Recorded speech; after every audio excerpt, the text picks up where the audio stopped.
ASEAN foreign ministers have underscored the relevance of the bloc's peace plan for Myanmar during an informal meeting with Myanmar's top diplomat. The Philippines led the talks as ASEAN rotating chair in Bangkok. It's the bloc's first such in-person engagement since the military coup in 2021. The meeting could pave the way for normalising relations between Myanmar and the bloc. But Myanmar lawmakers have recently challenged the bloc's 5-point consensus peace plan, calling it interference. And for more on the informal talks with Myanmar, we're joined by CNA's correspondent Saksith Saiyasombut, reporting live from Bangkok. Saksith, how significant were the talks today? It has been very significant, as you have said, Paul, the first in-person meeting by the bloc since the military coup in 2021. And over the past few years, especially from the Thai Foreign Minister Saksith, there has been a lot of talk about a calibrated engagement with Myanmar. And what we are seeing today, at least what has been said publicly, is a calibrated, measured response to how these events have unfolded.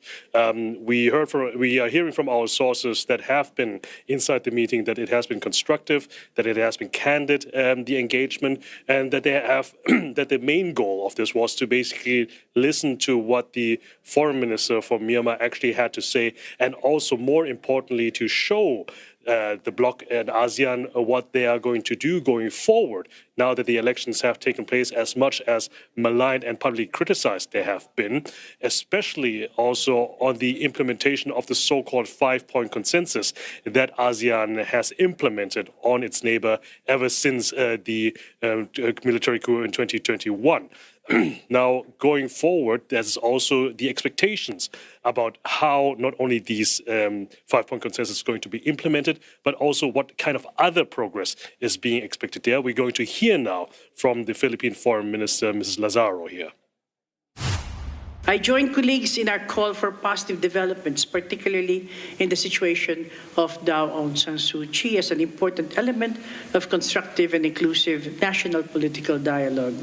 Regarding humanitarian assistance efforts, we continuously underscore the importance of opening up space for humanitarian actors to operate efficiently in Myanmar and noted Myanmar's commitment in this regard. Now, Saksith, as the meeting is being held in Bangkok, how big a role is Thailand playing in all of this? No, Thailand is the only member state of ASEAN that is actually a direct neighbor to Myanmar and has a very long border on land and sea. And consistently, no matter which government has been in place here in Bangkok, there have been the one neighbor and one ASEAN member that has consistently called for some sort of engagement, some sort of context, that it is better to talk to its neighbor than completely cut it off no matter what happens. And especially everything that has happened since 2021, the civil war that has ensued, and also all the transnational issues that have happened since then, be it the scam centers at the border, transnational pollution, but also the concern of a collapse of the neighboring country and a refugee crisis that could sweep over Thailand. Those are the things on minds of officials here in Thailand, and also of the Foreign Minister Saksith, who has also come out to say this, what we're hearing now. If you mean shift from the principles, the key elements in the 5-point consensus, I don't think there's been a shift. But if in terms of shift, you mean engaging, talking, listening, I think we made some shift, right? But I think it's positive. Now, the expectations have been set now, what is going to happen next. And now Myanmar and the Myanmar government have to deliver. For ASEAN itself, we are also going to have the ASEAN Foreign Ministers meeting coming up very soon, later this month, where these things are going to be discussed further, and whether or not this actually could eventually lead into Myanmar being led back into the bloc or not.